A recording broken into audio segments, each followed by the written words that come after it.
ফজরের 2 রাকাত সুন্নাত এ পুরো দুনিয়া আর দুনিয়াতে যা কিছু আছে সব কিছুর চাইতে উত্তম। তাহলে যে 2 রাকাত সুন্নত পৃথিবীর চাইতে উত্তম, ওই 2 রাকাতের সুন্নতের পরে যে 2 রাকাত ফরজ রয়েছে, এই ফরজের আল্লাহু আকবার কি দিয়ে মিটাবা? এই ফরজের সামি আল্লাহু লিমান হামিদা কি দিয়ে মিটাবা?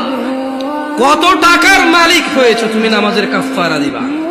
যেখানে সুন্নত 2 রাকাতের মূল্য পুরো পৃথিবীর সমস্ত সম্পদ বিক্রি করে যদি একটা স্বর্ণ কিনা হয়, ওই স্বর্ণকে যদি এক পাল্লা রাখা হয়, আর ফজরের 2 রাকাত সুন্নতকে যদি এক পাল্লা রাখা হয়, ফজরের 2 রাকাত সুন্নত ভারী।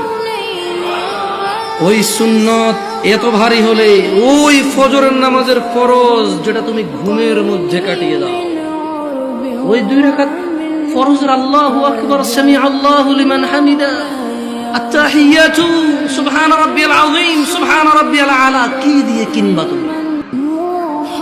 কি কয় টাকার মালিক হয়েছে যে 2 রাকাত সুন্নতই পুরো পৃথিবীর চাইতে উত্তম?